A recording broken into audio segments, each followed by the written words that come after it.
কোরআনের আলোকে ধ্বংসপ্রাপ্ত 14 প্রকারের মানুষ এবং দলের বর্ণনা। আল্লাহ এই যে ধ্বংসপ্রাপ্তর তালিকা, এটাও রব্বুল আলামিন প্রকাশ করে দিয়ে রাখছেন যে বান্দা যেন এই তালিকার মধ্যে নিজেকে সম্পৃক্ত না করে, এখান থেকে যেন বান্দা বের হয়ে আসে। 1 নম্বর ধ্বংসপ্রাপ্ত কারা?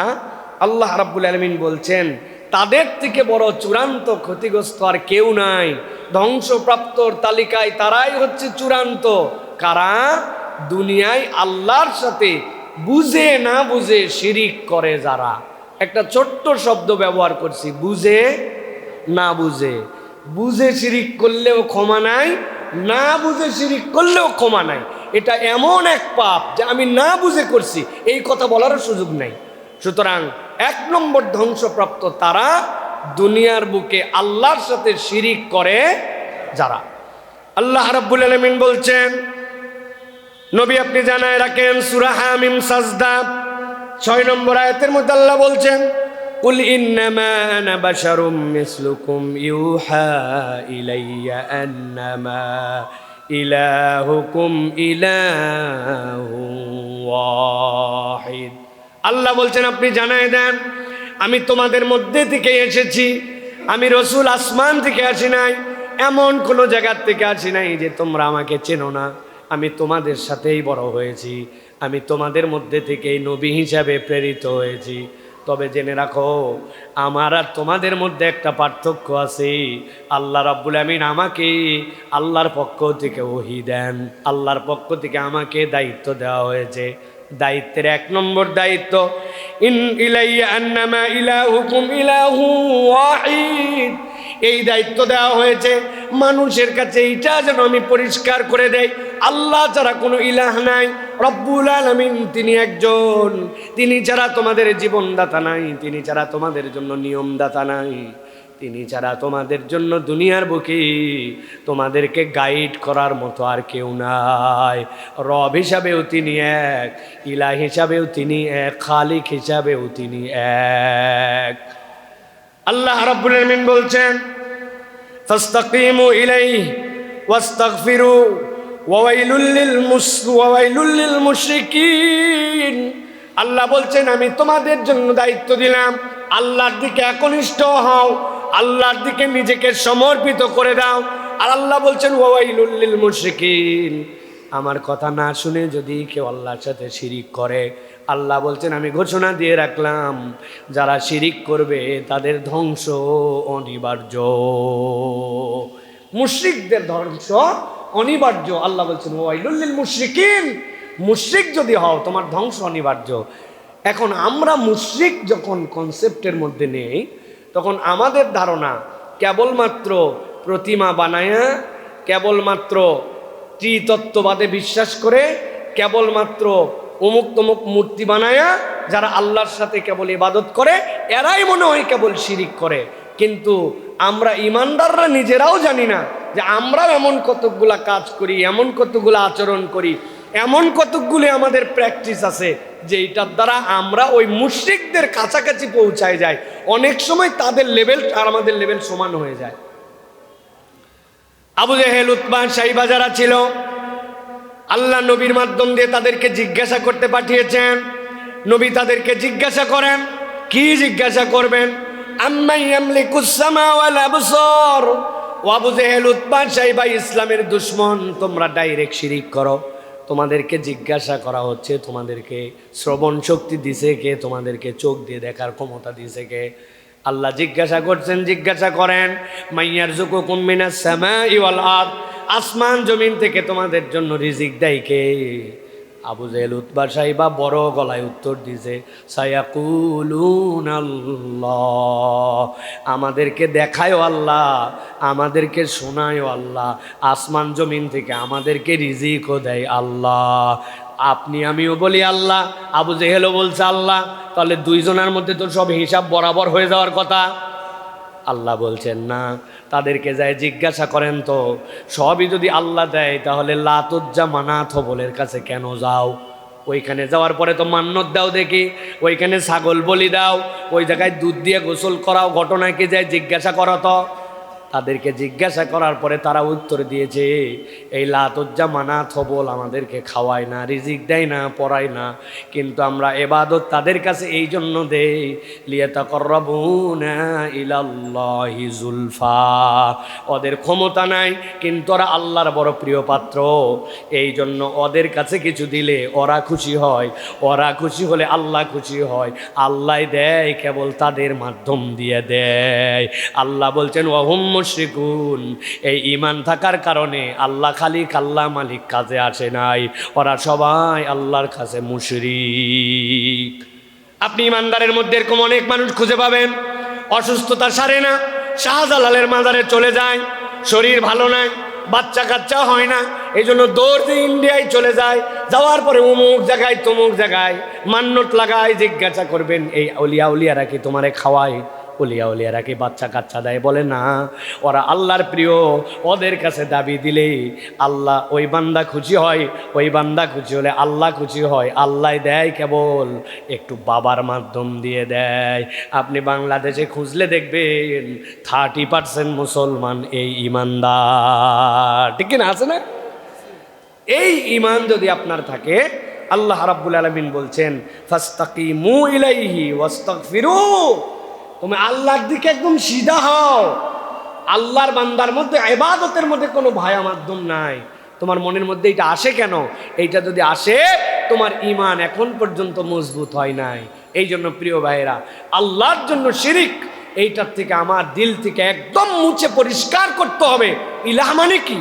এই জায়গায় শিরিক তো আরো সাংঘাতিক শিরিক। বলছি লা ইলাহা, কোনো ইলাহা নাই। কোনো ইলাহা নাই মানে কি? আমার জন্য কোনো সৃষ্টিকর্তা নাই, কোনো জীবনদাতা নাই, কোনো বিধানদাতা নাই, কোনো নিয়মদাতা নাই, কোনো রকম তরিকাদাতা নাই, একমাত্র যিনি আছেন তিনি আল্লাহ। এখন আপনি নামাজের তরিকায় ইসলাম বিশ্বাস করেন, ইকোনমিক্স বিশ্বাস করেন না, তাহলে তো আপনার ঈমান আনা হয়ে গেছে না? এখন বলবেন হুজুর বাংলাদেশে চলে না, চলা না চলা দ্যাটস অ্যানাদার থিংস। ঈমান ভিন্ন জিনিস। জিহাদ তো এখন নাই, বা এখন জিহাদের সিচুয়েশন নাই, কিন্তু আপনি যদি বলেন জিহাদই নাই, ঈমান আছে আপনার? না, ঈমান ভিন্ন জিনিস। আপনাকে স্বীকার করতে হবে আমার আল্লাহ যা বিধান দিয়েছেন ওইটা পারফেক্ট, ওটাই পূর্ণ, ওটাই সঠিক, ওর প্রতি ঈমান আনার নাম মুমিন। বাস্তবায়ন কবে হবে সেটা আল্লাহ জানেন, বাস্তবায়ন ভিন্ন জিনিস প্রিয় ভাইরা। এই জন্য আল্লাহ রাব্বুল আলামিনের সাথে কোনো বিষয়ে শিরিক করা যাবে। আল্লাহর বিধান লাস্ট, আল্লাহর বিধান পারফেক্ট, এর উপরে কোনো মন্তব্য চলবে না। মন্তব্য করলে অনেক সময় ঈমান চলে যাবে, ছোট্ট কথা ঈমান চলে যেতে পারে। আমি অনেক জায়গায় উদাহরণ দেই। মায়েরা গ্রামের দিকে এই ধান নেড়ে দেয়, জিনিসপত্র শুকোতে দেয়, ওই দিনই বৃষ্টি আসছে, পুরা সপ্তাহে বৃষ্টি নাই, বেচারি যেদিন শুকাতে দিছে ওই দিনই আকাশ ভেঙে বৃষ্টি আসছে। মহিলারা রাগ করে বলে আল্লাহ তো আর দিন খুঁজে পায় না, যেদিন আমার শুকাতে দেওয়া লাগবে ওই দিনে আল্লাহর বৃষ্টি দেওয়া লাগে। আছে না এরকম কথা ভাই? ঈমান চলে যাবে। বলে আল্লাহ তো আর কারো বাচ্চা দেখে না, যত রোগ আমার, যত পরীক্ষা খালি আল্লাহ আমার দিয়েছে, আল্লাহর লোক তো খুঁজে পায়নি। কথা খুব সুন্দর মনে হচ্ছে, স্বাভাবিক আবেগী, কিন্তু এই কথার দ্বারা আপনার ঈমান চলে যেতে পারে প্রিয় ভাইরা। এই জন্য আল্লাহ বলছেন ধ্বংস তাদের জন্য যারা আল্লাহ রাব্বুল আলামিনের সাথে শিরিক করে। সুতরাং দুনিয়া একদিক হয়ে যেতে পারে, ঈমানদার কখনো শিরিক এবং শিরিকি আকীদা বিশ্বাস করবে না। আপনার ব্যাংকিংয়ের কারণে ব্যাংকিং করতে হতে পারে, সুদের সাথে আপনি সাধ্যের মধ্যে জড়িত হবেন না, কিন্তু কোনো কারণে মানুষ জড়িত হয়ে যেতেও পারে, কিন্তু সে এটা হালাল জেনে করছে না হারাম জেনে। যদি আপনি হারাম জেনে করেন, আপনার গুনাহ হলে আল্লাহ নিষ্কৃতি দিবে, কিন্তু আপনি মনে করছেন না এটাই সিস্টেম, এটাই ঠিক আছে। 1400 বছর আগের দুনিয়ার এখনকার দুনিয়া এক নাকি? অত কিছু মানা যায় নাকি? আপনি যদি এটা বলেন, আপনার ঈমান থেকে আপনি বের হয়ে যাবেন। আপনাদের কাছে এর আগেও বলেছি, মদ খাওয়া হালাল না হারাম? বললেন না যে হারাম? মদ খাওয়া হারাম সবাই জানে, কিন্তু কেউ যদি টিটকারি করে ওই মদ খাওয়ার সময় বিসমিল্লাহ বলে, তাহলে তার ঈমান সহ চলে যাবে। কিন্তু মদ খালি ঈমান যায় না কারো। সে একটা কবিরা গুনাহ করছে, আল্লাহর কাছে তওবা করে ফেরত চলে আসবে, কিন্তু টিটকারি করছে আল্লাহর বিধানের সাথে করে, বিসমিল্লাহ বলে হারাম খাইছে, তখন কিন্তু তার পুরি ক্যারিয়ার বরবাদ হয়ে যাবে। আল্লাহ বলছেন ওয়াইল, সাবধান হয়ে যাও, আল্লাহ রাব্বুল আলামিনের সাথে কখনো যেন তোমরা শিরিক করো না। সুতরাং ঈমানদারের হাজার ভুল থাকতে পারে, কিন্তু ঈমানদারের সাথে শিরিকের কোনো সম্পর্ক থাকবে না। শিরিক, এই জন্য বুঝে নিতে হবে প্রিয় ভাইরা। 2 নম্বরে আল্লাহ রাব্বুল আমিন বলছেন, নবী আপনি জানায় রাখেন, ধ্বংস তাদের জন্য প্রত্যেক মিথ্যাবাদী এবং পাপাচারী। যে পৃথিবীতে আল্লাহ বলছেন তাদের ধ্বংস যারা দুনিয়াতে মিথ্যাবাদী এবং পাপাচারী। আল্লাহ কোরআনুল কারীমে সূরা জাসিয়া 7 নম্বর আয়াতে বলছেন, ওয়াইলুল লিকুল্লি আফাকিন আসিম। এই দুনিয়ার বুকে 2 ধরনের মানুষ থাকে একসাথে, এক চরিত্রের মধ্যে 2টা চরিত্র ঢুকে যায়। আল্লাহ বলছেন যারা মিথ্যু কি কেবল নয়, ওই মিথ্যাকে পুঁজি করে তারা পাপাচার পর্যন্ত করে। আল্লাহ বলছেন মৃত্যুক আর পাপাচারী যে আল্লাহ রব্বুল আলামিনের কাছে ধ্বংসপ্রাপ্তের তালিকায় সে। অনেক সময় আমাদের মাথায় কাজ করে না, বিভিন্ন বিষয়ে মিথ্যা কথা বলি, কিন্তু মিথ্যার সাথে পাপাচার কেমন করে যুক্ত হয় আমি অনেক জায়গায় উদাহরণ দেই বুঝার জন্য আপনাদের কাছে বলি। অনেক সময় আপনি বাজারে যান, যাওয়ার পরে এমন দোকানে গেছেন যে দোকানদারের সাথে আপনার জিন্দেগিতে দেখা হয় নাই, কিন্তু দোকানদার আপনাকে দেখে বলে, ভাই আপনার মতো চেনা লোক বলে কেনা দামে দিলাম। আছে না ভাই? জীবনে আপনার সাথে দেখা হয় নাই, কিন্তু আপনারে বলছে চেনা লোক, আর কেনা দামে বলে তার মাল হালাল, তার দোকান হালাল, তার ব্যবসা হালাল, তার কাজ হালাল, সব হালাল, কিন্তু কেবল 2টা পয়সা বানানোর জন্য নিজে মিথ্যাই বলে নাই, মিথ্যার দ্বারা পাপকে কামাই করে। আল্লাহ বলছেন, নবী বলে দেন, ওয়াইলুল লিকুল্লি আফাকিন আসিম। দুনিয়াতে মৃত্যু কি নয় কেবল, এই মিথ্যা দিয়ে পাপাচার যে করে আল্লাহ বলছেন তার ধ্বংস অনিবার্য। এই দুনিয়া কি অবস্থা জানি না, বাংলাদেশ এখন মিথ্যার উপরে চলতেছে। কথা বলেন ভাই? পুরা বাংলাদেশটা এখন মিথ্যার উপরে চলতেছে। এইভাবে একটা জাতি কখনো এগোতে পারে না, এইভাবে একটা জাতি কখনো তার অস্তিত্ব টিকায় রাখতে পারে না। একদম নিচ থেকে উপর পর্যন্ত আপনি যেখানে যাবেন সব জায়গায় মিথ্যা। এটার কোনো ব্যামার নয়, এটার কোনো কষ্টদায়ক কিছু নয়, এটা এখন আমাদের কাছে স্বাভাবিক কথা হয়ে গেছে। লোকজন জিজ্ঞাসা করে আপনি কি করেন, কয় আমি একটু সুদের ব্যবসা করি। আগে এইটা বলতে মানুষজন লজ্জিত হতো, জিব্বা কাঁপতো, ভয় লাগতো। এখন আর এই ভয় কাজ করে না। উনি সুদের ব্যবসা করে, এটা জানায়া করে যে আমার কারবারটা সুদের কারবার, সুদের ব্যবসার মধ্যে আছি, আমি একটু টাকা লাগাই, এই কাজ করি। মানে এটা যে একটা গুনাহ, এটা যে একটা অপরাধ, এই অপরাধ বোধ তার মধ্যে নাই। টুপি মাথায় দিয়া, জুব্বা পরে, লম্বা দাড়ি রেখে দোকানদার র্যান্ডম মিথ্যা কথা বলে, ব্যবসার জন্য মিথ্যা বলে, নিজের জন্য মিথ্যা বলে, চাকরির জন্য মিথ্যা বলে, তার অবস্থানের জন্য মিথ্যা বলে। মিথ্যা ছাড়া কোনো কারবার নাই, মিথ্যার মিথ্যা, ঠিক কিনা ভাই? এই যে মিথ্যা, এটা কি? আমরা একটা ধ্বংসের তালিকার মধ্যে ঢুকে গেছি। আমাদের বোধ এবং বিবেককে আমরা শূন্য বানায় ফেলছি। মিথ্যাই আমরা মনে করছি স্বাভাবিক। বাচ্চাকে পড়ানোর জন্য বাপ মিথ্যা কথা বলে, এইটা পড় তাহলে তোর এইটা দিব, ও জানে দিব না, সন্তানও জানে দিব না, মিথ্যা কথা বলে। বাপ সন্তানের সাথে মিথ্যা কথা বলে, স্বামী স্ত্রীর সাথে মিথ্যা কথা বলে, স্ত্রী স্বামীর সাথে মিথ্যা কথা বলে। মানে আমাদের সম্পর্কই হয়ে গেছে মিথ্যা। টাকা হাওলাত নিলে নিশ্চিত মিথ্যা কথা বলে হাওলাত নেয়, কারণ যেটা দিবে না ও জাইনে বুঝে ওইভাবে টাকা হাওলাত নেয়। এটা আবার সরকারি রূপও আছে আমাদের দেশে। ব্যাংক থেকে আমরা মর্টগেজ নেই না, বিভিন্নভাবে আমরা টাকা পয়সা নেই, ওর যে সম্পত্তি দেখায় ওই সম্পত্তি পর্যন্ত মিথ্যা। যে নিচ্ছে সেও জানে এটা মিথ্যা, যে দিচ্ছে সেও জানে এটা মিথ্যা। এইভাবে একটা দেশকে পুরো আমরা মিথ্যার সার্কেলের মধ্যে ঢুকাইছি। আল্লাহ রাব্বুল আমিন বলছেন ধ্বংস তাদের জন্য যারা মিথ্যাবাদী এবং পাপাচারী। এখন হিসাব করে দেখেন, আমাদের জীবনে যে আমরা বলি বরকত নাই, আমাদের জীবনে যে আমরা বলি ভাই আগের মতো স্বাদ নাই, আমাদের জীবনে সুখ নাই, আমাদের জীবনে ভালো লাগার অনুভূতি নাই, আমাদের যে অন্তরের মধ্যে প্রশান্তি নাই, এর অন্যতম কারণ আমরা টপ টু বটম মিথ্যার মধ্যে ঢুকে গেছি। একদম মিথ্যা, সব জায়গায় মিথ্যা আর মিথ্যা। আল্লাহর সাথে পর্যন্ত মিথ্যা বলি। বলে নামাজ পড়বে না, কয় আজকে কি বার, কয় আজকে হচ্ছে বুধবার, ইনশাআল্লাহ আগামী শুক্রবার থেকেই নামাজ ধরবো, ইনশাআল্লাহ এবার রোজা থেকে দেখিস। কালই একবার হজ করে আছে, একদম পুরো জীবনটা উল্টাপাল্টা করে ফেলবো একবারে। আল্লাহরে পর্যন্ত হাইকোর্ট দেখায়। হ্যাঁ, আল্লাহরে মিথ্যা কথা বলে। আপনি চিন্তা করছেন আপনি যে আমি ঠিক হয়ে যাব, ভালো হয়ে যাব, চেঞ্জ হয়ে যাব, এইবারই শেষ সেব, আর কোনো সেব নাই। এই শেপ শেষ হলো না, 30 বছর হয়ে গেল, উনার মুখে এখনো দাড়ি জ্বালালো না, উনার মুখে এখনো দাড়ি উঠলো না। এইভাবেই চলতেছে, আল্লাহর সাথে ধোঁকাবাজি করতেছে। আল্লাহ রাব্বুল আলামিনের কাছে আপনি দোয়া করেন, আল্লাহ তুমি আমার হিজড়া বানায় দাও, অথবা আল্লাহ তুমি আমার পুরুষাঙ্গটা দূর করে দিয়ে নারীর অঙ্গ আমাকে দিয়ে দাও। কারণ আল্লাহ রাব্বুল আলামিন নারীদেরকে তো দাড়ি দেয় নাই, আর পুরুষদেরকে দিয়েছিল। আপনার যেহেতু এটা অপছন্দ না, আল্লাহর কাছে এই দোয়াটা অন্তত করেন, আল্লাহ তুই আমার মহিলা বানা। বলেন আল্লাহুম্মা আমিন, বলেন জোরে বলেন আল্লাহুম্মা আমিন তাদের জন্য, বলেন আল্লাহুম্মা আমিন তাদের জন্য। আপনি কবে চেঞ্জ হবেন?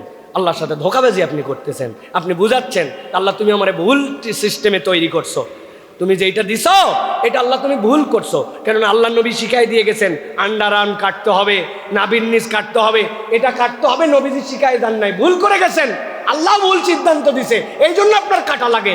তো আল্লাহর কাছে আপনি বলেন আল্লাহ আমারে মহিলা বানাও, বলেন আল্লাহুম্মা আমিন, বলেন আল্লাহুম্মা আমিন। অন্তত আল্লাহ চারিত্রিকভাবে মহিলা তাদেরকে বানায় দেখ। এর চেয়ে বেশি কি বলবো প্রিয় ভাইরা? আল্লাহ বলতেছেন এটা প্রত্যেক মিথ্যাবাদী পাপাচারী এটা তার জন্য ধ্বংস। তুমি আল্লাহর সাথে লেনা দেনাতে তুমি 2 নম্বরই করতেছ। কিভাবে তুমি আর দুনিয়ার বুকে তুমি প্রস্ফুটিত হবা? কিভাবে বাকি ইবাদত তোমার আল্লাহর কাছে অ্যাকসেপ্টেড হবে? তুমি আল্লাহর কাছে শুরুর থেকেই ধানায় পানায়ের মধ্যে আসো।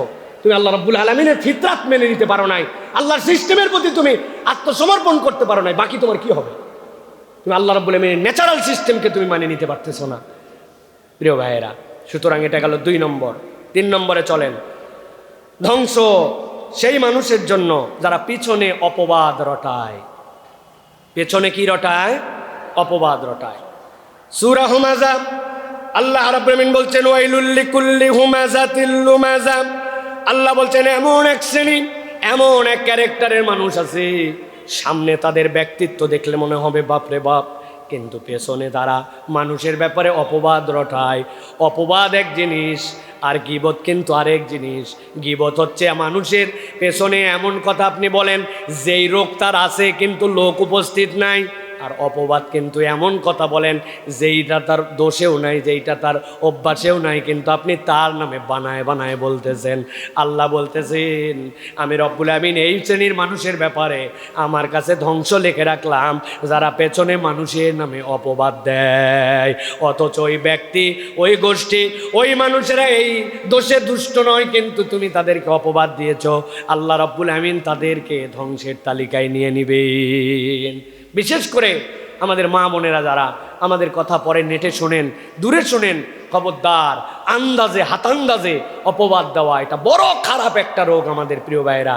তার নামে এমন কথা বলতেছি যেটা তার নাই, সেই রোগ আমি মানুষের মধ্যে ছড়াই দিচ্ছি, তার ব্যাপারে অপবাদ দিয়ে দিচ্ছি যে এই লোকটা এইটা করছে, এই লোকটা অমুক দোষে দুষ্ট, এই লোকের চরিত্র এরকম, আমি তার পিছনে অপবাদ দিয়ে দিচ্ছি। এইটা আমাদের সমাজকে ধ্বংস করে দেয়, আমাদের পরিবারগুলোকে শেষ করে দেয়। এই জন্য প্রিয় ভাইরা খবরদার, কোনোভাবেই যেন আমরা অপবাদ দেওয়া এই রোগ যেন আমাদের মধ্যে না আসে। আল্লাহ রাব্বুল আলামিন 4 নম্বরে বলছেন দুনিয়ার বুকে ধ্বংসপ্রাপ্ত তারা যে মানুষকে সামনে অপমানিত করে ফেলে, মানুষের সামনেই তাকে অপমান করে ফেলে। প্রত্যেক মানুষের একটা গায়রত আছে, প্রত্যেক মানুষের একটা মর্যাদা আছে, প্রত্যেক মানুষের একটা সৃষ্টিগতভাবে আল্লাহ রাব্বুল আমিন সম্মান আছে। তার দোষ থাকতে পারে, তার নানান ধরনের অসুবিধা থাকতে পারে, কিন্তু একটা মানুষকে আপনি যদি ইন্টেনশনালি টার্গেট করে অপমান করেন, আল্লাহ বলছেন যে কোনো মানুষের ইজ্জতহানি করে ইচ্ছা করে আল্লাহ রাব্বুল আমিন তাকে ধ্বংসপ্রাপ্ত তালিকার মধ্যে লিখে নেবেন। নাউজুবিল্লাহ বলেন। প্রিয় ভাইরা খবরদার, কোনো মানুষ আমার দ্বারা যেন ইজ্জতহানি না হয়, আমি যেন তাকে বেইজ্জতি না করে ফেলি, আমি যেন টার্গেট করে একটা ব্যক্তিকে অপমান করব, এইরকম ইন্টেনশন যেন আমার জীবনে না হয়। আমরা যেন কাউকে ইজ্জতহানির দিকে না নিয়ে যাই। এটা এখন আমাদের জন্য এখন একটা ফানি আইটেম। 5 বন্ধু মিলে এক জায়গায় হলে কেমনে একজনকে ডাবায় দেওয়া যায়, কেমনে কথার মার পেঁচে একজনকে লজ্জিত করে দেওয়া যায়, বাকি 4 জন হ হ হ করে হেসে উঠবে আর একজন অপমানিত হবে। এটা এখন একটা ট্রেন্ড হয়ে গেছে আমাদের দেশে, ঠিক না ভাই? এটার থেকে আমাদেরকে বেরোতে হবে প্রিয় ভাইরা। আল্লাহ রাব্বুল আমিন বলছেন যে মানুষকে সামনে অপমানিত করে, আল্লাহ রাব্বুল আমিন বলছেন এই ব্যক্তি আল্লাহ রাব্বুল আলামিনের কাছে ধ্বংসের তালিকার মধ্যে। 5 নম্বরে আল্লাহ রাব্বুল আমিন বলছেন ওই ব্যক্তি ধ্বংস হবে যেই ব্যক্তি শুধুমাত্র সম্পদ অর্জন করে জমা করে, আর জমা করার পরে শুধুমাত্র গুনে গুনে রাখে। আল্লাহর জন্য তার কোনো খরচ নাই, রব্বুল আলামিনের জন্য তার কোনো ফান্ড নাই। আল্লাহ বলছেন ওই ব্যক্তি যে নিরেট কেবল দুনিয়ার জন্যই সম্পদ অর্জন করে আর কেবল গুনে গুনে তার সম্পদকে সংরক্ষণ করে, আল্লাহ কোরআনে বলছেন আল্লাযী জামাআ মালান ওয়া আদ্দাদা, এ তো ধ্বংসপ্রাপ্তের তালিকার মধ্যে, যে তার সম্পদকে কেবল গচ্ছিতই করেছে। আল্লাহ রাব্বুল আমিন যে কোরআনে বলেছেন ওয়া ফি আমওয়ালিহিম হাক্কুল লিসাইলি ওয়াল মাহরুম, তোমার সম্পদের মধ্যে মাহরুমের হক আছে, তোমার সম্পদের মধ্যে দুস্থদের জন্য অধিকার আছে। ওই বান্দা ডান বাম তাকায় না, কেবল সম্পদ জড়ো করে আর বারবার গুনতে থাকে। আল্লাহ বলছেন অত তো তার বিবেকের মধ্যে নেওয়ার কথা ছিল, আমি আল্লাহ রাব্বুল আমিন তার জন্য জানাই দিয়ে রাখছিলাম, তোমার সম্পদের উপরে যদি 1 বছর অতিক্রান্ত হয় আর ওই সম্পদ যদি সাহেবে নেশাব হয়, তাহলে 1 লাখ টাকা যদি তোমার কাছে থাকে বান্দা, 97,500 টাকার মালিক তুমি, 2,500 টাকার মালিক তুমি নও। এই 2.5% মালিক হচ্ছেন যিনি তোমাকে সম্পদ দিয়েছেন, সেই আল্লাহ। আল্লাহ এই জন্য বলছেন কোরআনে অনেক জায়গায় ওয়ামিম্মা রাযাকনাহুম ইউনফিকুন, বান্দা তুমি যে কামাই করো তুমি মনে করছো এটা আমার কামাই। আল্লাহ বলছেন ওয়ামিম্মা, যা কিছু আমি দিয়েছি, রাযাকনা, আমি আল্লাহ তাকে রিজিক দিয়েছি, হুম, তাদেরকে, ইউনফিকুন, বান্দা আমার দেওয়া রিজিক থেকে যেন খরচ করে, বান্দা যেন কখনো এটা না ভাবে যা কামাই করলাম সব বোধহয় আমার হাতের কামাই। আল্লাহ বলছেন সব তোমার কামাই নয়, আল্লাহ তোমাকে দিয়েছেন, বান্দা সেখান থেকে তুমি খরচ করবে। মুসলমানদের, ইমানদারদের আমাদের জীবনের বরকতহীন হয়ে যাওয়ার অন্যতম কারণ হচ্ছে ইমানদার এখন 1 নম্বর কৃপণ। ঠিক না ভাই? আমাদের মতো কৃপণ আর কেউ নাই। আপনি প্রমাণ নিতে চাইলে আমি প্রমাণ দিয়ে দিব। প্রমাণ দিব ভাই? দিব। আমার প্রত্যেক ওয়াজের সাবজেক্ট এইটা, পুরা দেশ পুরা পৃথিবী যেখানে যাই আমার এই সাবজেক্ট আছে। এটা আমি একটা আন্দোলন হিসাবে নিয়েছি যে আমাদের মসজিদগুলোতে ওই যে আমাদের 2 ছেলে সব সময় দেখেন আদায় করতে যায় না, আপনারা ওদেরকে কারেন্টের বেগে বিদায় করে দেন। তাও তো ভাগ্য ভালো যে আমাদের মসজিদে ব্যাগ নিয়ে যায়, যে এইগুলাতে বক্স দেয়, এগুলা 8G 10G স্পিডে পার হয়, 60 করে দিতে দেরি, ওই মাথা ঠেকতে দেরি নাই। আছে না ভাই? এত দ্রুত গেল কারণ কি ভাই? কারণ হচ্ছে যে আপনার মেন্টালিটিটা এত পরিমাণ আল্লাহ রাব্বুল আমিন ন্যারো করে দিয়েছেন যে 8 দিন অন্তর জুমার নামাজ পড়তে এসে আল্লাহর বান্দা আল্লাহর ঘরে 20 টাকা পর্যন্ত দেওয়ার মতো রুচিবোধ তার জাগ্রত হয় না। এই জন্য আমাদের স্পিডটা এত হয়। রাগ করলেন আপনারা ভাইয়েরা? 20 টাকা আল্লাহর ঘরে দেয় না, বের হয় না। 20 টাকা আল্লাহর ঘরে দেয় না, বলে কি করো? আমি স্টুডেন্ট জন্য উনি দিতে পারে না। বাবা, অথচ দারুস সালামের সামনে চায়ের দোকান, উনার এক বন্ধু বেড়াতে আসছে, আসার পর 2 জন যখন চা খায়, খাওয়ার পরে মানি ব্যাগে ওই হাত দেওয়া মাত্র বলছে আমার এলাকায় এসে তুই মানি ব্যাগে হাত দিবি? বলে দোস্ত বহুদিন পর তোর সাথে দেখা, আজকে পিরাপিরি করিস না, বিলটা আমাকে দিতে দে। ওই বলে তুই দিবি? বলে আমি দিব। তুই দিবি? আমি। দোকানদার মাসুদ পরে বলছে 2 জনই দেন, আপনারা 2 জনই দেন। ওই জায়গায় আপনি স্টুডেন্ট থাকেন না, আপনি মুরব্বি, চা খান, আপনি মুরব্বি, তারপর একটা বিস্কিট খান, তারপর একটা পানকে আপনি 15 টাকা বিল দিয়ে চলে যান। কিন্তু আল্লাহর ঘরে আসার পরে আপনার পকেটের মধ্যে থেকে 20 টাকা বের হয় না। বলবেন হুজুর আমরা দেই, আমরা হিসাব করে দেখছি টাকা গোনার সময় 2 টাকার নোট পাওয়া যায় অন্তত পক্ষে 50টা, 1 টাকার কয়েন পাওয়া যায় 17, 18, 20টা। বলছে হুজুর ওয়াজ করার পরে দেখছেন এখনো 1 টাকার কয়েন আছে। আমি বললাম ভাই এরকম লোকও তো আছে, 20টা 1 টাকার কয়েন নিয়ে এসে দিছে। বলছে আন্দাজি আপনি এগুলো কথা বলেন না, এগুলো লোক আছে নাকি আন্দাজি যে 20টা 1 টাকার কয়েন নিয়ে আসবে? এগুলো আসে কোত্থেকে? মানে এত ওয়াজ, এত বলার পরেও আমার দিলটা প্রশস্ত হয় না। প্রিয় ভাইয়েরা, আল্লাহর ঘরে দান করতেছেন মানে আল্লাহরে দিচ্ছেন এরকম মনে করেন না। আপনি জেনে রাখেন রব্বুল আলামিনের কিচ্ছু লাগে না, আপনি আপনার জন্য এটা ডিপোজিট করতেছেন, আপনি আল্লাহর জন্য দিচ্ছেন, আপনি আপনার তকদিরকে ঘুরানোর জন্যই দান করতেছেন। এই দান হচ্ছে এমন একটা সার্কেল, এই পর্যন্ত এসে আটকায় গেছে, একটা জিনিস সরাই নেবেন, নতুন কিছু পিছন থেকে পুশ করে আসবে। আপনি যদি না দেন আপনার তকদির এটা আসবে না। 20 টাকা তো কোনো ব্যাপারই না, উপরে 100, 200 টাকা, 1000 টাকা এরকম মুসল্লি দেওয়া উচিত। অন্তত 50 জন মুসল্লি সপ্তাহে 1000 টাকা করে আল্লাহর ঘরে আমি দেই। আল্লাহর ঘরে দিতে বলি কেন প্রিয় ভাইরা? এটাই একমাত্র জায়গা যেখানের থেকে পিওর দান করার আর কোনো জায়গা নাই। এই মসজিদ না, সব জায়গায় মান বানা লিল্লাহি মাসজিদান, এইটার ব্যাখ্যায় মুহাদ্দিসিনে কেরাম বলেছেন মসজিদ তো হয়ে গেছে, কিন্তু মসজিদকে আবাদ রাখা, মসজিদের ইলেকট্রিক বিল কোত্থেকে আসবে, পানি দিয়ে অজু করতেছি, অজুর বিল কোনোদিন চিন্তা করলেন না, কত হাজারবার আপনি অজু করে ফেলছেন, ওই অজুর জন্য মেশিনের পানির খরচ হয়, ওইটার টাকা দিতে হয়, ইমাম মুয়াজ্জিন খাদেম মসজিদ পরিষ্কার রাখার জন্য খরচ হয়, মসজিদ কেন এখানে সেখানে দৌড়াদৌড়ি করবে? 1000 মুসল্লি 20 টাকা করে দিলে 20,000 টাকা হয়, 4 জুমাতে 80,000 টাকা হয়, 100 জন মুসল্লি 20 টাকা করে দিলে 2,000 টাকা হয়, তার ক্যাপাসিটি অনুযায়ী ওই মসজিদে 4 জুমাতে 8-10 হাজার টাকা হয়, মসজিদ কোনো দিকে যেতে হয় না।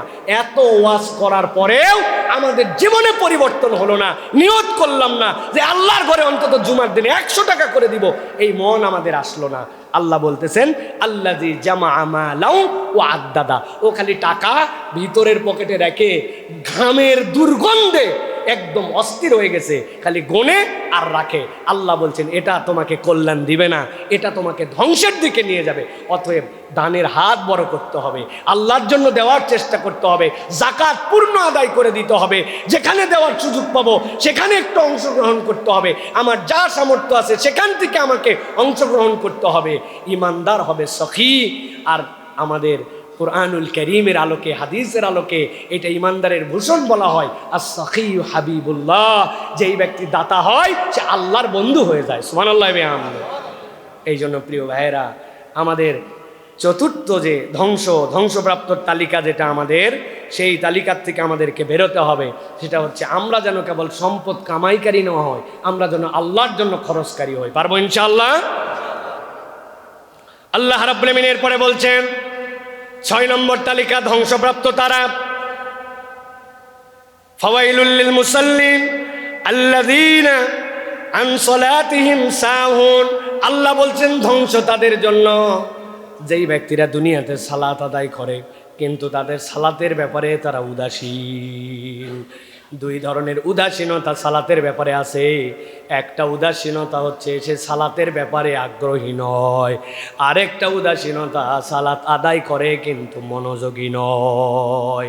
আল্লাহ বলছেন সালাত আদায়কারী কিন্তু সালাতের ব্যাপারে উদাসীন যদি হয়, আল্লাহ বলছেন তার তালিকাটা আল্লাহর কাছে ধ্বংসপ্রাপ্ত। এই জন্য প্রিয় ভাইয়েরা, সালাতের ক্ষেত্রে আমাদেরকে সতর্ক হতে হবে। প্রিয় ভাইয়েরা, নামাজে মনোযোগী হতে হবে।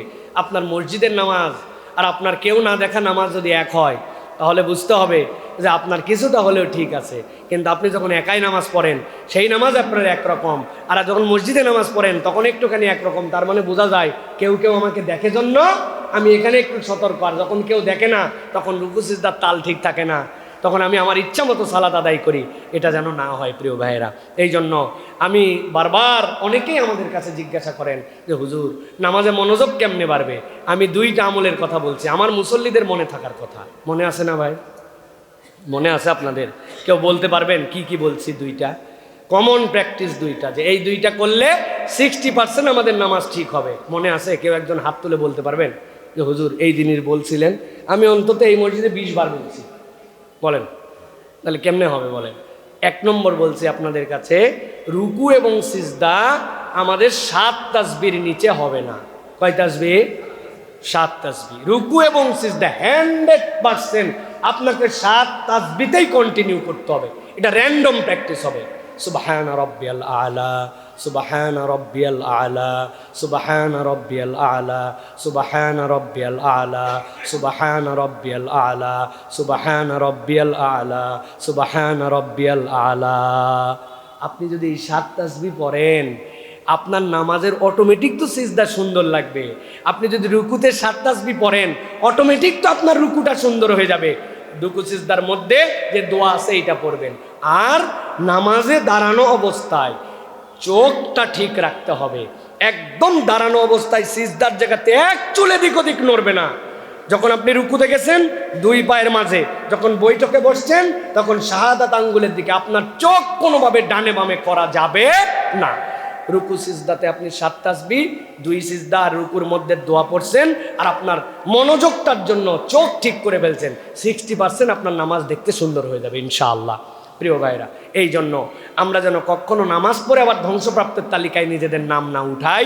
আল্লাহ যেন আমাদেরকে হেফাজত করেন। প্রিয় ভাইরা, এবার চলেন 7 নম্বরে, ধ্বংস তার যে পরিমাণে কম দেয়। ওজনে কম দেয়।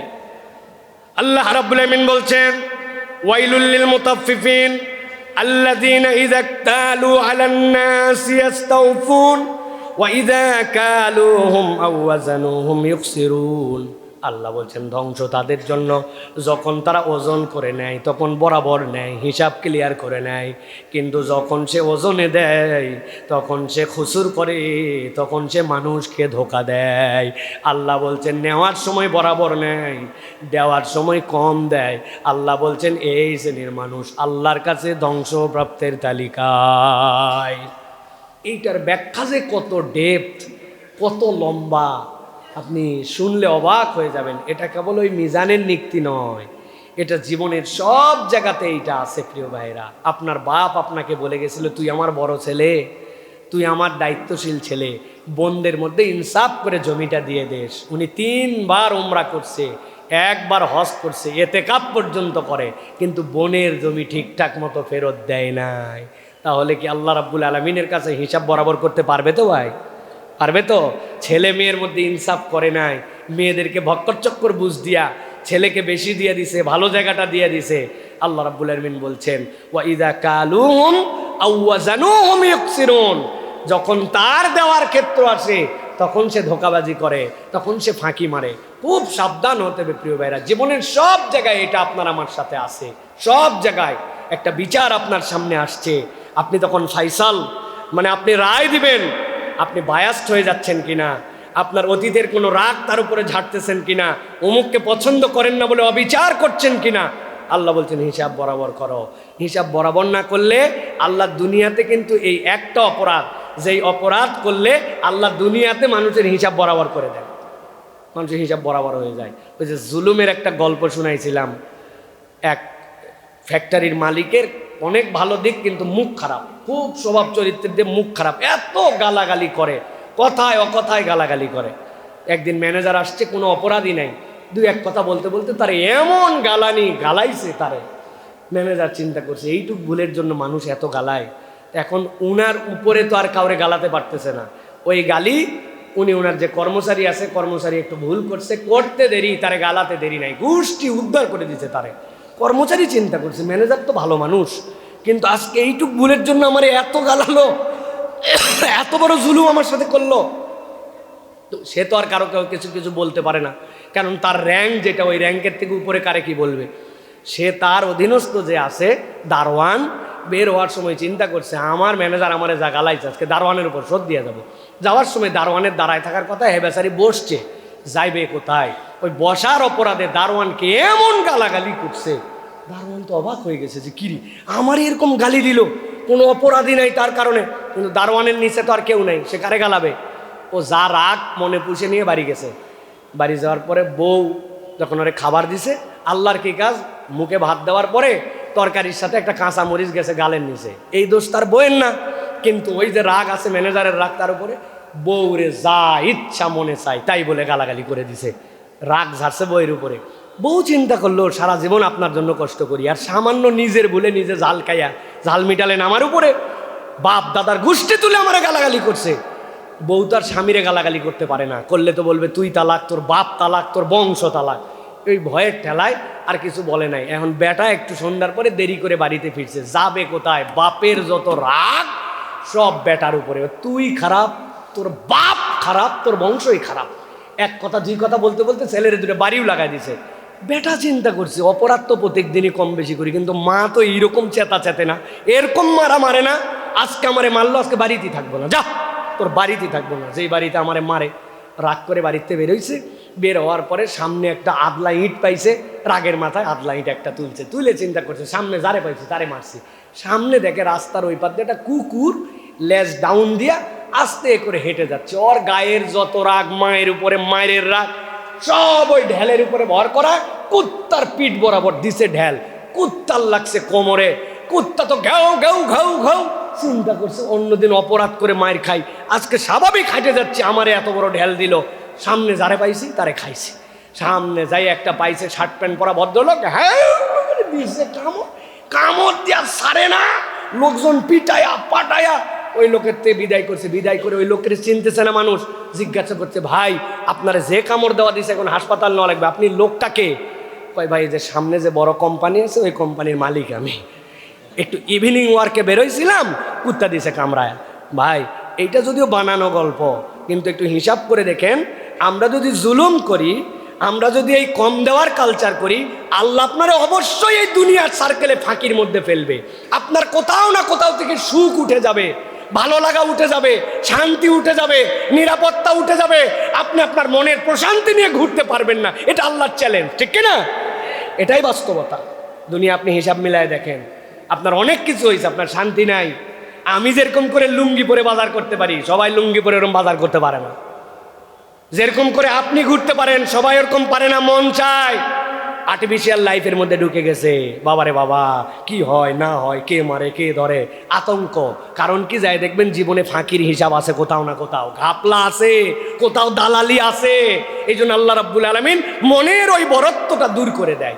এই জন্য আল্লাহ রাব্বুল আলামিন বলতেছেন, ধ্বংস তাদের জন্য যারা ওজনে কম দেয়। খবরদার এই ওজনে কম দিবেন। এরকম বহুত গল্প আছে।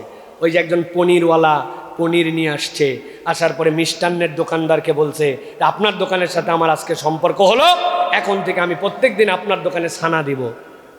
প্রথম দিন ছানা দেওয়ার পরে ওই বলছে যে ঠিক আছে, তোমার সাথে বনিবনা হয়ে গেল। কারণ প্রত্যেক দিন 1 কেজি করে তারা ছানা দেয়। যে এই লোক ছানা নেয়, ও চিন্তা করছে আমি মাপে নেই না, কিন্তু আমার সন্দেহ হয় যে ছানা মনে হয় আমার কম দেয়। একদিন মাইপে দেখে যা ভাবনা তাই, 1 কেজি ছানার জায়গায় 800 গ্রাম।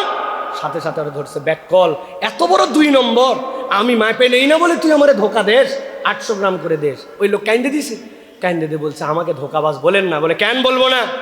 বলছে তুই ওজনে কম দেস। বলে আমি আল্লাহর কসম ওজনে কম দেয় না, মাপে দেখলাম তোর চোখের সামনে 800 গ্রাম কম দেস না। মানে বলছে প্রথম দিন যখন আপনার কাছে ছানা নিয়ে আসছিলাম, এরপর আপনি বললেন টাকা নিবে কিনা নিয়ে যাও।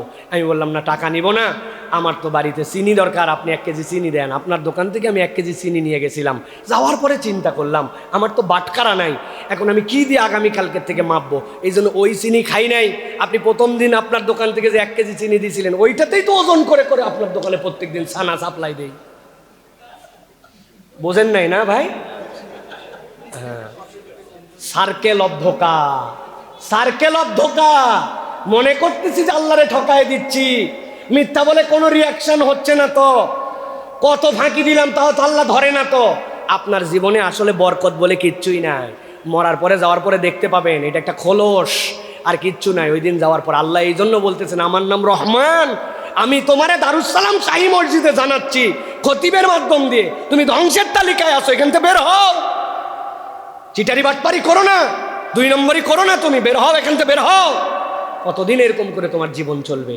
তোমার তালিকা কিন্তু ধ্বংসপ্রাপ্তদের মধ্যে উঠে গেছে, তুমি দেখতে পাচ্ছ না। এই জন্য প্রিয় ভাইরা, ইমানদার কখনো ধোকাবাজ হবে, ইমানদার কখনো প্রতারক হবে না।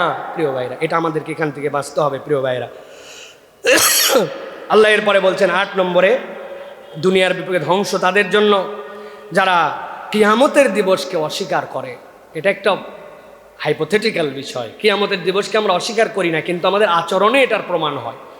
আল্লাহ কোরআনে বলছেন ওয়াইলুন ইয়াউমাইযিল লিল মুকাজ্জিবিন আল্লাযীনা ইউকাজ্জিবুনা বিয়াউমিদ্দিন। আল্লাহ বলছেন ধ্বংস তাদের জন্য যেই মানুষগুলা দুনিয়ার বুকে পরকালকে অস্বীকার করে। এখানে যারা আছি আমরা কেউ পরকাল অস্বীকার করি না, ঠিক কিনা? কিন্তু বলছি ঠিক, কিন্তু পরকালের অস্বীকার করার 2টা লেয়ার আছে। একটা ডাইরেক্ট বলি পরকাল নাই, এইটা বলার না বলায় কি যায় আর কি আসে, ওই দিন যাওয়ার পরে দেখা হবে আছে না নাই, ঠিক না?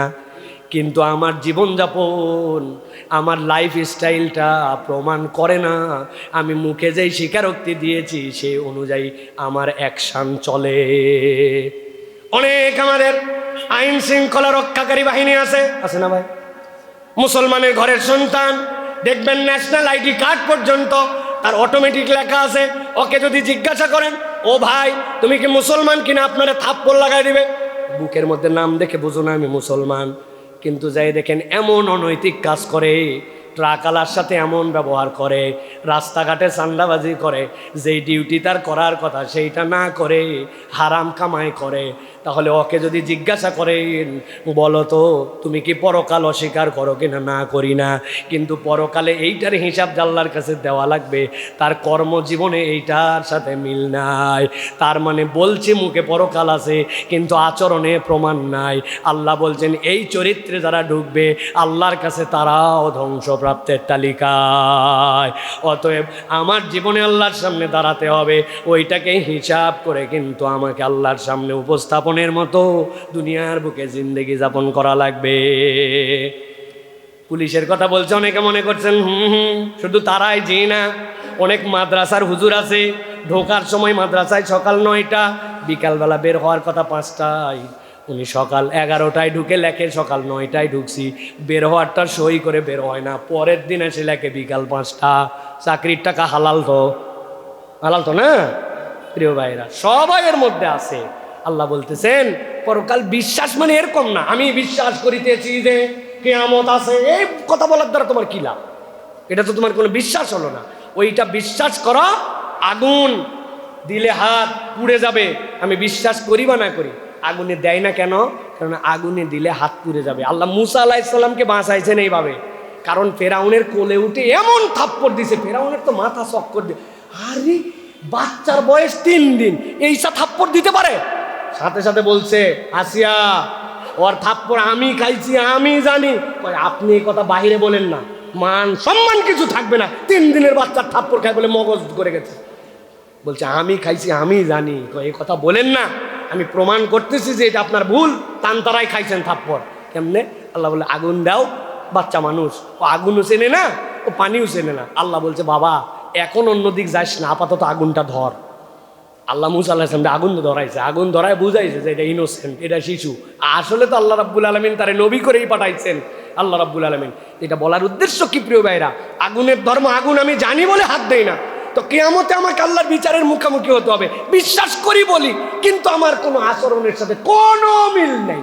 তাহলে এটা বিশ্বাস করা হলো? হলো? বিশ্বাসের রঙে তো আমার জীবন রঙ্গিত হলো না।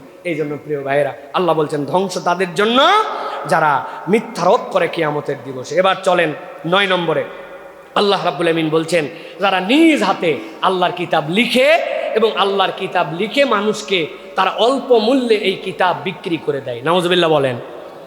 আল্লাহ কোরআনে বলছেন ফাওয়াইলুল লিল্লাযিনা ইয়াকতুবুনাল কিতাবা বিআইদিহিম সুম্মা ইয়াকুলুনা হাযা মিন ইনদিল্লাহ লিয়াশতারু বিহি সামানান কলিলা ফাওয়াইলুল লাহুম মিম্মা কাতাবাত আইদিহিম ওয়া ওয়াইলুল লাহুম মিম্মা ইয়াকসিবুন। আল্লাহ মূলত এটা ইহুদি নাসারাদের ওই সম্প্রদায়ের কথা বলেছেন যাদের কাছে আল্লাহর বিধান নিয়ে আসার কারণে তারা আল্লাহর বিধান তাদের ইচ্ছা মতো পরিবর্তন করে দিত। তারা মানুষের কাছে দিন সহজ বানানোর নাম করে উৎকোচ গ্রহণ করে আল্লাহর বিধান এলোমেলো করে দিত। আল্লাহ বলছেন এটা যেন মুসলিমদের চরিত্রের মধ্যেও না আসে, আল্লাহর শরীয়ত নিয়ে যেন কখনো তুচ্ছতাচ্ছিল্য না হয়। আল্লাহ রাব্বুল আলামিন যে বিধান দিয়েছেন ওই বিধানের প্রতি আপনাকে স্ট্রং থাকতে হবে, কোনো রকম বায়াস্ট হওয়া যাবে না, কোনো রকম নীতি আদর্শের কাছে আল্লাহর কথা হক কথা বলা থেকে আপনাকে বিরত থাকা যাবে না। যারা আল্লাহর কালামকে বিভিন্ন অজুহাতে বিক্রি করে দিবে আল্লাহ বলছেন তাদের ধ্বংস অনিবার্য। এটা সাধারণ মানুষের জন্য না, এটা বরং ওলামায়ে কেরাম যারা সমাজের দায়িত্বশীল মুফতি যারা আল্লাহর বিধান ভালো করে বোঝেন তারা যেন এই ক্ষেত্রে স্ট্রং থাকেন। আল্লাহর বিধানের ক্ষেত্রে কোনো কার্ভ নাই, আল্লাহ রাব্বুল আমিনের বিধানের ক্ষেত্রে কোনো রকম কোনো গোষ্ঠী প্রীতি নাই। আল্লাহ যা বলছেন ওইটার উপর আপনাকে স্ট্রং থাকতে হবে, এটার নাম হচ্ছে আল্লাহর বিধান প্রিয় ভাইরা। সুতরাং এটা হচ্ছে একটা শ্রেণী। এরপরে 10 নম্বরে আল্লাহ রাব্বুল আমিন বলছেন ধ্বংস ওই সকল কাফিরদের জন্য যারা নির্দিষ্ট এই দুনিয়ার তুলনায় পরকালের দুনিয়াকে মূল্যহীন মনে করে, যারা এই দুনিয়াটাকে এত প্রায়োরিটি দেয় যে তারা আল্লাহ রাব্বুল আলামিনের ওই পরকালের জিন্দেগির ব্যাপারে তারা উদাসীন হয়ে যায়। প্রিয় ভাইরা যদিও এই আয়াত পড়ার সময় আমার ভিতরে কাঁপে, আল্লাহ এই জায়গায় কাফের মুশরিকদের কথা বলছেন, কিন্তু আমাদের যে মুসলমানদের আমাদের যে চরিত্র খেয়াল করে দেখেন, দুনিয়ার অগ্রগামিতা দুনিয়ার অগ্রাধিকার আমাদের কাছে এখন এমন লেভেলে পৌঁছাইছে যে কাফের মুশরিকদের থেকেও বেশি আমাদের অগ্রগামিতা দুনিয়ার ক্ষেত্রে। ওই যে দিন মানে না, মুসলিম না, কিন্তু এই যে মাইক্রোসফটের মালিক সারা পৃথিবীতে সবচেয়ে বড় ডোনেশন করে। মেলিন্ডা ফাউন্ডেশন যেটা আছে পৃথিবীর সবচেয়ে বড় টাকা পয়সা তারা দান খয়রাত করে। তারা দুনিয়াদার, তারা আল্লাহ রাব্বুল আলামিন যেভাবে ঈমান আনতে বলছেন এটা ঈমান না এনেও তারা এখন আমাদের থেকে অনেক বেশি অ্যাডভান্স হয়ে গেছে। কিন্তু আমরা ঈমানদারেরা পরকালমুখী জিন্দেগি তো নাই। আমাদের টার্গেট হয়েছে যেমনে পারি তেমনে দুনিয়া কামাই করা লাগবে। ডান নাই, বাম নাই, সত্য নাই, মিথ্যা নাই, ঈমান থাকলেই কি গেলেই কি, আমার টার্গেট দুনিয়া, দুনিয়া আর দুনিয়া। আল্লাহ রাব্বুল আলামিন বলছেন আলিফ লাম রা কিতাবুন আনজালনাহু ইলাইকা লিতুখরিজান নাসা মিনাজ যুলুমাতি ইলান নূরি বিইذনি রাব্বিহিম ইলা সিরাতিল আজিজিল হামিদ। আল্লাহুল্লাযী লাহু মা ফিস সামাওয়াতি ওয়া মা ফিল আরদ ওয়া ওয়াইলুল লিল কাফিরিন। আল্লাহ বলছেন আল্লাহ তোমাদেরকে অন্ধকার থেকে আলোর দিকে নিতে চান। আল্লাহ রাব্বুল আমিন তোমাদেরকে এমন একটা আলো দিতে চান যেটা দুনিয়াতেও আলো, কবরেও আলো, পরকালেও আলো। আল্লাহ বলছেন ওই আলোর পথটাই হচ্ছে কোরআনের রাস্তা। কিন্তু এক শ্রেণী আছে ওই আলো চেনার পরেও, হক বোঝার পরেও, সত্যতার সামনে পরিষ্কার হওয়ার পরেও তার মনের অবস্থা এমন সেই ইচ্ছাকৃতভাবে ওই আলোর পথ ত্যাগ করে। আল্লাহ বলছেন ওয়াইলুল লিল কাফিরিন, এই পথ যে অস্বীকার করবে, কোরআনকে যে নিজের জীবনে নিবে না, আল্লাহ বলছেন তাদের জন্য ধ্বংস। অতএব প্রিয় ভাইয়েরা, কথা একদম সংক্ষিপ্ত, কোরআনের বিধান স্পষ্ট। আল হালালু বাইয়িন ওয়াল হারামু বাইয়িন। হালাল ক্লিয়ার আপনার কাছে, হারাম ক্লিয়ার, এটা নিয়ে আপনার কোনো সন্দেহ নাই। এখন আপনার চলার গতি, চলার পথ আপনি কিভাবে নির্ধারণ করবেন এটা আপনার কাছে। এই দুনিয়ায় কে জানে না যে সত্য কথা বলতে হবে? কে জানে না যে মিথ্যা কথা বলা গুনাহ?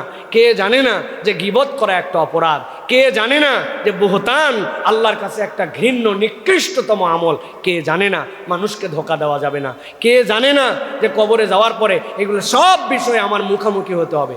সব জানি, কিন্তু আমি জানার পরেও সত্যের পথ গ্রহণ করি না, শুনলাম না। এটা আমার ক্যারেক্টার। বিশেষ করে আমার ইয়াং যারা, আমার তরুণ যারা, প্রিয় ভাইয়েরা, আল্লাহ রাব্বুল আলামিন আমাদেরকে কিন্তু বিরাট বড় পাকড়াও করবেন। সেই পাকড়াওয়ের একটা জায়গায় আমরা ধরা খাবো, আমরা আমাদের পিতা মাতার অনুগত নই, আমরা আমাদের বাপ মায়ের কথা শুনি না। এটাকে আমরা ফ্যাশন মনে করছি, এটাকে আমরা আধুনিকতা মনে করছি, আমাদের বাপ মাদেরকে ব্যাকডেটেড মনে করছি, আর আমরা মডার্ন এবং আপডেটেড নিজেদেরকে ভেবে আমরা পিতামাতার কথা শুনি না। অথচ আল্লাহ রাব্বুল আলামিন বলেছেন, আল্লাহ তোমাদেরকে দায়িত্ব দিলেন, আল্লাহ রাব্বুল আলামিনের ইবাদতের পরে তোমরা তোমার পিতা মাতার আনুগত্য করবে। তোমার বাপ মা যা বলবে তাই শোনা লাগবে। সিম্পলি বুঝেন, যা বলবে তাই শোনা লাগবে। আপনার বাপ মা কাফের, আপনার বাপ মা মুশরিক, আপনার বাপ মা বদ্দিন, আপনার বাপ মা আল্লাহদ্রোহী, আপনার বাপ মা ডাইরেক্ট শিরিককারী, আল্লাহ বলছেন ওয়াশিরুহুন্না বিল মারুফ। তুমি যদি শিরিক করতে বলো এইটা তুমি শুনবা না, কিন্তু তার সাথে তারপরেও দুনিয়াতে তোমাকে সুন্দর করে জীবনযাপন করতে হবে। যে বেটা আল্লাহর কথা শোন না, আল্লাহ বলে তার কথা তোর শোনা লাগবে। কিন্তু আল্লাহদ্রোহী শিরিক করতে বলছে তুমি শুনবা না, কিন্তু আশিরুহুন্না বিল মারুফ, তার সাথেও তুমি সদাচারী হও। আর ইমানদার বাপমা আপনার, যার খান যার পরেন, যে আপনারে দেখে আপনি তার কথা শোনেন না, এরকম করে চুল কাটিস না, আপনি ওই রকম করেই চুল কাটেন। এটা কোনো প্যান্ট হলো না বাবা, এটা ভদ্রলোক পরে না, আপনি ওইটাই পরেন। আপনাকে সন্ধ্যার পরে বাসায় আসতে বলে, আপনি আসেন না। অমুক বন্ধুর সাথে ঘুরিস না, বিড়িখোর, গাঁজাখোর, ইয়াবাখোর, এরা ভালো মানুষ না, আপনি তার সাথেই মেশেন। উনি যা বলে আপনি তার উল্টা করেন।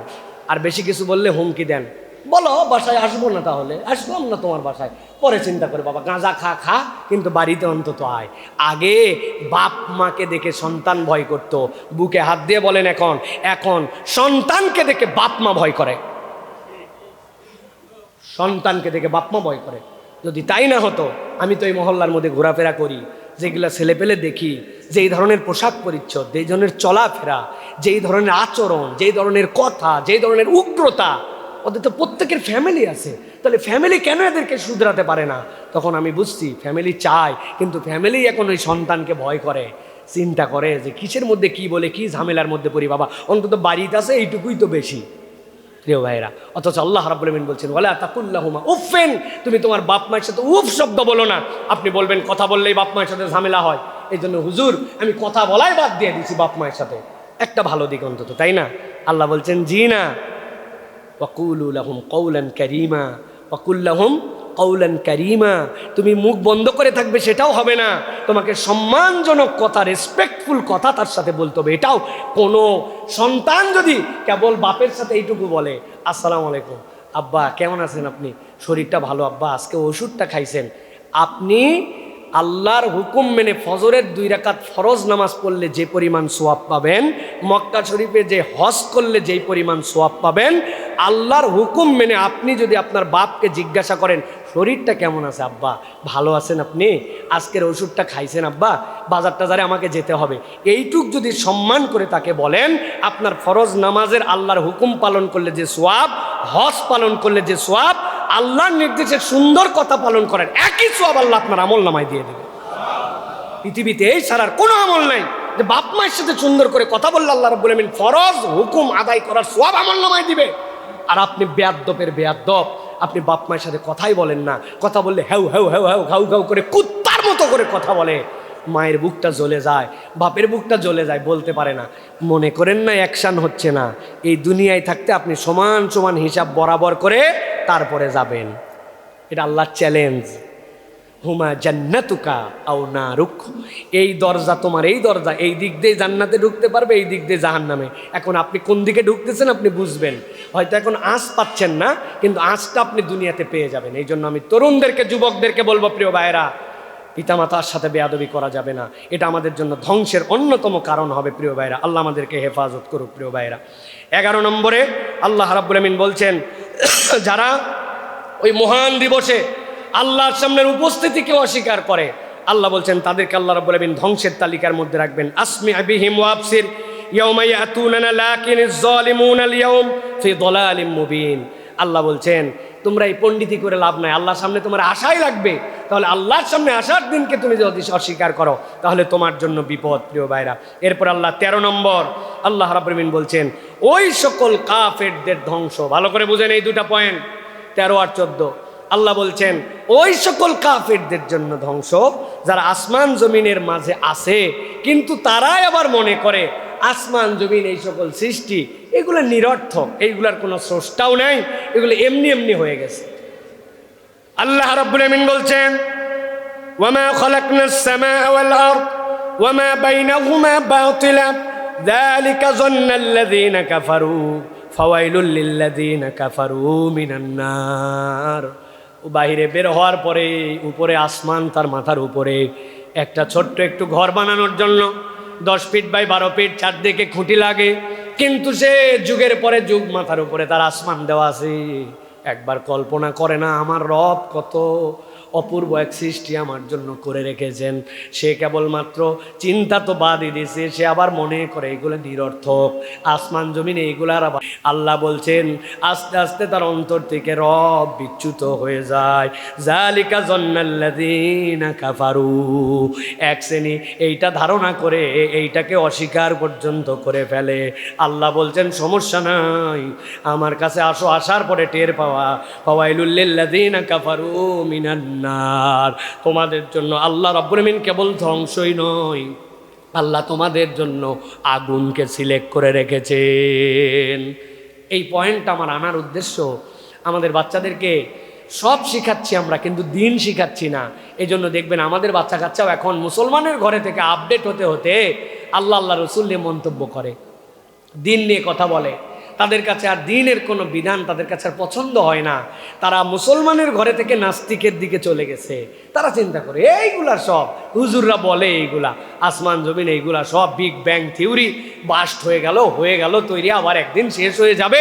মানে এত আপডেট হয়েছে, এটাকে বলা হয় অ্যারোগেন্স অফ নলেজ, জ্ঞানের দাম্ভিকতা। এটা সর্বপ্রথম এই শয়তানি দিয়ে দুনিয়াতে পাপ শুরু হয়েছিল। এটার প্রতিষ্ঠাতা সভাপতি হচ্ছে ইবলিস, আর যারা বাকিরা ওই প্রতিষ্ঠাতা মেম্বারের সাথে তারা যুক্ত হবে। অ্যারোগেন্স অফ নলেজ ভয়ঙ্কর জিনিস। আপনি একটু যদি স্বাভাবিকভাবে চিন্তা করেন তাহলেই তো আমরা আল্লাহর কাছে সিজদায় মাথা নত হয়ে যাবে। আমি তো শত জায়গায় বলি, 1990 সালে কেউ যদি আপনার কাছে এসে বলতো যে এই যে আপনার একটা লোহা দিলাম, আপনার ছেলে কোথায় থাকে জানি, সৌদি আরব না, হ্যাঁ এটার দিকে তাকালে আপনি আপনার বেটাকে দেখতে পাবেন, দেখে দেখে কথা বলবেন। ও চিন্তা করতে, হারে এর বংশে কোনো পাগল ছিল না, এই ছেলেটার ব্রেন শর্ট হয়ে গেছে, ইস পাবনায় একটু ট্রিটমেন্ট করলেই ভালো হয়ে যেত। ওই কয় লোহার দিকে তাকালে বলি আমার বেটাকে দেখতে পাবো। কিন্তু 2025 সালে আসার পরে আপনি যদি কোনো লোকরে বলেন যে এই যে বাটনওয়ালা মোবাইল দিচ্ছে, এটাতে আপনি আপনার সন্তানের সাথে কথা বলেন, ওই বলবে বাবা এগুলাতে কথা বলা বহু আগে বাদ দিছি, এখন আমি একটু দেখে দেখেই কথা বলি, ঠিক না ভাই? তো আপনি যেটা 30 বছরের টাইম পার হওয়ার কারণে ওই সময় যেটা পাগলামি ছিল, এখন সেটা আপনার কাছে একটা প্রযুক্তির মধ্যেও পড়ে না, তাহলে আপনি কোন নলেজ নিয়ে আসেন? 30 বছরে আপনাকে এত দূর পর্যন্ত পার্থক্য করে দিল। জহির ভাইকে বললাম, জহির ভাই ওই সুইচটা দেন তো, এই ফ্যানটা ঘুরবে। এখন আপনি এই ফ্যান ঘুরে গেল, আপনি স্বাভাবিকভাবে নিলেন, কিন্তু এইটাই যদি আজ থেকে 50 বছর আগে বলতেন, তাহলে মানুষজন বলতো হায় হায় কোনে সুইচ, কোনে কোনো তার নাই, কিছু নাই, কি পাগলামি কথাবার্তা বলে। 50 বছর আগের দুনিয়া বিবর্তন হয়ে আপনার কাছে এটা চলে আসলো। মুরব্বী চোখে দেখে না, কিন্তু রিমোট এইরকম করে ধরে টিভিতে সংবাদ লাল বাটনের উপরে চাপ দিছে, টিভি শার্ট করে অন হয়ে গেছে। আপনি কোনোদিন চিন্তাই করেন নাই ওইখান থেকে একটা ইনফ্রারেড আলো গেছে, যে আলো যে আপনার টিভি অন করছে, এটা একটা প্রযুক্তি আপনার মাথার মধ্যেই কাজ করে না। এই কয়দিন হয়েছে আপডেট হয়ে দুনিয়া এই জায়গায় আসছে। আর আল্লাহ বলছেন ওমা উতীতুম মিনাল ইলমি ইল্লা কলিলা, বান্দা তোরে সৃষ্টি করে আমি অল্প একটু জ্ঞান করে দিছি, তোর অল্প জ্ঞানে যদি এত আপডেট হোস, তুই আল্লাহর বিধান নিয়ে এত চিন্তা ভাবনা করে কেমনে সিদ্ধান্ত চলে আসিস যে রব্বুল আলমিনের বিধান ব্যাকডেটেড? আপনাকে আল্লাহ রাব্বুল আলামিনের প্যানাল কোডের কথা বললে আপনার ভিতরে জ্বলে। আল্লাহ রাব্বুল আলামিন আইন দিয়েছেন চোরের জন্য কি শাস্তি হবে, ডাকাতের জন্য কি শাস্তি হবে, ব্যাংক করাপ্ট করলে তার জন্য কি শাস্তি হবে, নারীকে বেইজ্জতি করলে তার কি শাস্তি হবে, বাপ মার সাথে বেয়াদবি করলে কি শাস্তি হবে। আপনি বলেন সব বুঝে ফেলাইছি, কিন্তু আল্লাহর বিধান ওইগুলা মধ্যযুগীয়। ইসলামকে কেউ যদি মধ্যযুগীয় বলে, সাথে সাথে তার ঈমান চলে যাবে, ঠিক কিনা? বুঝে কথা বলেন, হিসাব করে কথা বলেন। মধ্যযুগ বলতে আপনি হোয়াট ডু মিন বাই মধ্যযুগ? ওটাই হচ্ছে সেই সোনালী যুগ, যেই যুগ ইতিহাসে ইমপ্লিমেন্টেশন করে তার আইনকে দেখাই গেছে। পৃথিবীর কোনো আইন পৃথিবীর জন্য কমপ্লিট ইমপ্লিমেন্টেশন হয় না ইসলাম ছাড়া।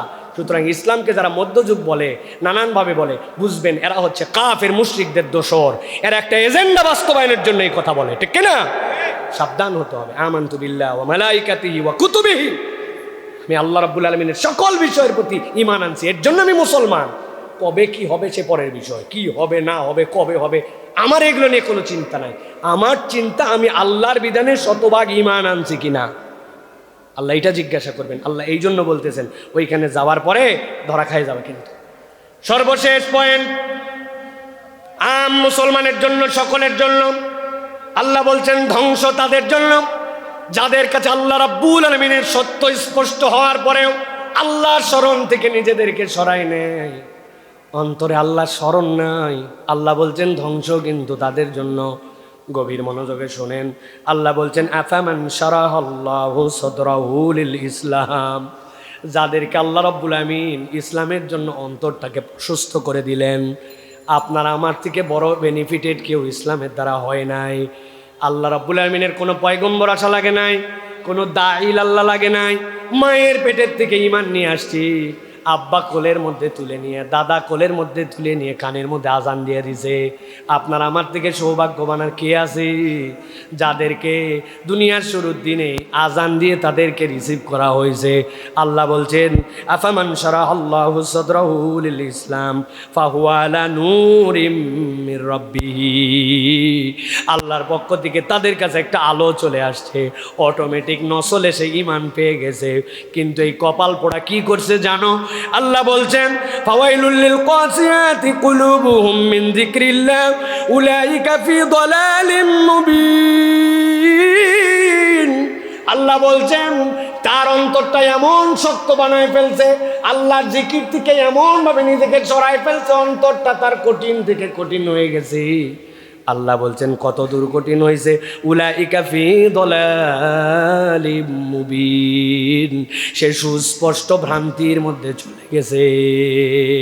ভালো করে একটু খবর নেন, আমাদের প্রত্যেকের বাড়িতে এই রুগীতে ভরপুর। যেই বাচ্চারে আপনি আজান দিয়ে বাড়িতে আনছিলেন, ও নামাজ পড়ে না আপনার বাড়ি থেকে কোচিং করানোর জন্য আপনার প্রচেষ্টার কোনো শেষ নাই। ও যেন ক্যালকুলাস ভালো শিখে, ও যেন ইংলিশটা ভালো শিখে অমুক ভাষায় যেন দক্ষ হয়। আপনি তারে কোচিং দিয়ে দিয়েছেন, সকাল 8টার সময় মা তারে বকাবকি করে, বাপ তারে 2টা থাপ্পড় লাগাই দিয়েছে, বেয়াদব কোথাকার। 8টা বাজে কোচিংয়ে যাস না কেন?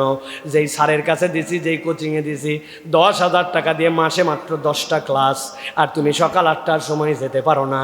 তারে বাপ বকে, মা বকে, শাসন করে, তার ভবিষ্যৎ উজ্জ্বল যেন হয় চেষ্টা করে। কিন্তু আপনার সন্তান আপনার বাড়ি থেকে লাস্ট 3 মাস 4 মাস কখনো ফজরের নামাজ পড়তে আসে নাই। ওই বাপ মা কোনোদিন শাসন করে নাই, বকে নাই, এইটা নিয়ে চিন্তাও করে নাই। এরকম ফ্ল্যাট, এরকম অ্যাপার্টমেন্ট, এরকম বাড়িঘর আমাদের দারুস সালাম মহল্লায় নাই। বুঝে বলেন? আল্লাহ রাব্বুল আমিন বলছেন, নবী আপনি জানায় রাখেন, ফাওয়াইলুল লিল কাসিয়াতি কুলুবুহুম মিন যিকরিল্লাহ। হেদায়েত পেয়ে গিয়েছিল মুসলিম পরিবার, ইমানদারের ঘরে জন্ম, মা তার মুসলিমা, বাপ তার মুসলিম, মহল্লা তার ইমানদারের ফ্যামিলি।